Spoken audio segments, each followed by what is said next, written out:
Hey there, we're Nate and Joe, your mid-range travel experts. We've sailed twice with Celebrity Cruises, on the Infinity and the Apex. We just got back from a Windstar Cruise that totally surprised us. And maybe you've sailed even bigger ships, the ones with the robot bartenders, go-karts, or Broadway shows. But Windstar? It's in a category all on its own. Smaller ships, a relaxed but bougie vibe, and some truly unique perks. We're breaking down 15 things that make Windstar different from other cruise lines, and what you need to know before you book. If you're into travel videos with real talk, hit that like button and subscribe to the channel. We've got plenty more travel content coming your way. And let us know in the comments, do you prefer big ships with all the bells and whistles, or smaller ships like Windstar? Let's start with a nice little tradition, Windstar's signature Sailaway. As the crew raises the Windstar flag and music plays in the background, the ship glides out of port with guests toasting champagne and soaking in the views. It's a small but thoughtful touch that sets the tone for the entire voyage. On our first cruise, Celebrity Infinity, we had a fun Sailaway party from our very first port in Italy. But on the Apex, we didn't even know we left Fort Lauderdale. No party, no music, just gone. Windstar brings back that Sailaway energy in a way that makes every departure feel like a celebration.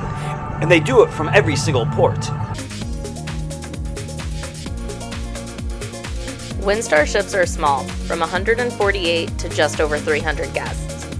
That means no waiting in lines, no scrambling for pool space, and a much more relaxed atmosphere. It's not exactly quiet, there's still plenty going on, but it's a totally different vibe from the mega ships. You'll start to recognize fellow guests and get to know the crew by name. We even were known as the honeymoon couple by the end of the week. That's how personal it feels. It's social, welcoming, and low-key, like sailing on a private yacht with a few hundred close new friends. Every stateroom is a suite. That's right, no inside cabins. You'll always have an ocean view, and some rooms have a Juliet balcony that opens up to let in the sea breezes. We had a porthole, and even with that, the room layout was exactly the same. Fun fact, out of 156 cabins, 147 have the exact same layout, so you're really just choosing the window style, not a different layout. On Windstar, specialty dining is included. Every guest can dine at least once at both Candles and the new Bamboo and Basil restaurant, which will be available on all ships soon. Just call and make a reservation once you're on board.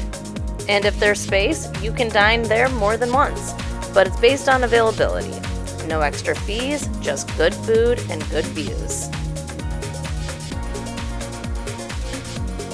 Craving breakfast in bed? Room service is always included and surprisingly quick. We ordered everything from full breakfast to sandwiches and quesadillas. We even got popcorn delivered to the room while watching movies and shows from our cabin. Room service is available 24/7, and it definitely became part of our nightly routine.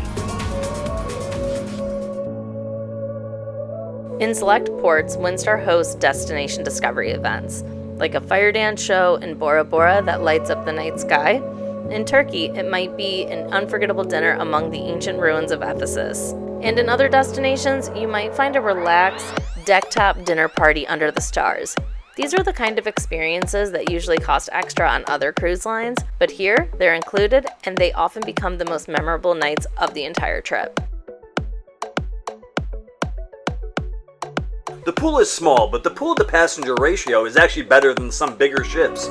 Looking at you, Virgin Voyages. But even with a small pool, that's okay, because just like on a real yacht, Windstar has a water sports platform on the back of the ship that turns the ocean into your playground. You can kayak, paddleboard, or even dive right in, all complimentary. It's a fun and adventurous way to enjoy the water. Windstar visits places big ships can't, like docking directly in Venice. You'll also find stops in Italy, France, Iceland, and Spain, where you walk right off into the destination, not some distant industrial port. That makes the whole experience feel much more local and more immersive.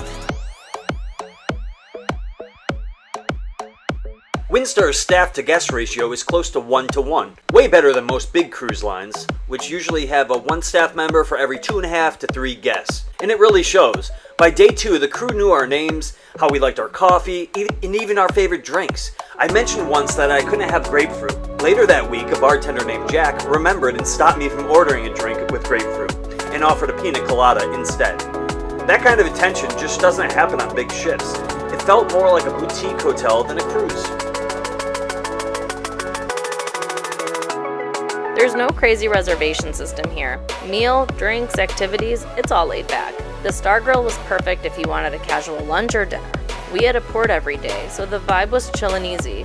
But when you got back to the boat, there was always a class going on or an area to enjoy some really awesome music.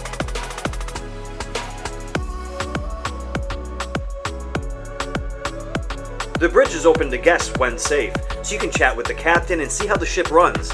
It's rare and really makes you feel like you're part of the experience. On most cruise lines, you'd have to pay extra for the behind-the-scenes tour, and it's usually a scheduled group activity. On Windstar, it feels spontaneous and personal, like you're being welcomed into a command center of the voyage, where navigation, weather calls, and ship decisions come to life. There's no gated suite lounge or private restaurant. Everyone has access to everything, which keeps the ship feeling relaxed and inclusive. Unlike other cruise lines that have exclusive areas where certain amenities and restaurants are only for top-tier suite guests, like the Haven on Norwegian, the Yacht Club on MSC, or the Retreat on Celebrity, Windstar doesn't separate guests by room category. This makes it a true luxury experience for mid-range budgets. No upgrades needed, just great service and access for all. There's no Broadway-style entertainment here, but Windstar still brings in the fun in more intimate ways, like live music in the lounge, themed deck parties, a charming crew talent show, and cultural performances as part of the destination discovery events. It's not glitzy or over the top, but it's personal, warm, and often more memorable than a big production show. Windstar's all-in package is $99 per person per day. About 52 of those go towards essentials like Wi-Fi and gratuities. The remaining $47 is really for alcohol. So if you have around 3 or more drinks a day, it's totally worth it. But if you don't, skip it. You'll still enjoy non-alcoholic options like smoothies, sodas, and mocktails without any extra charge.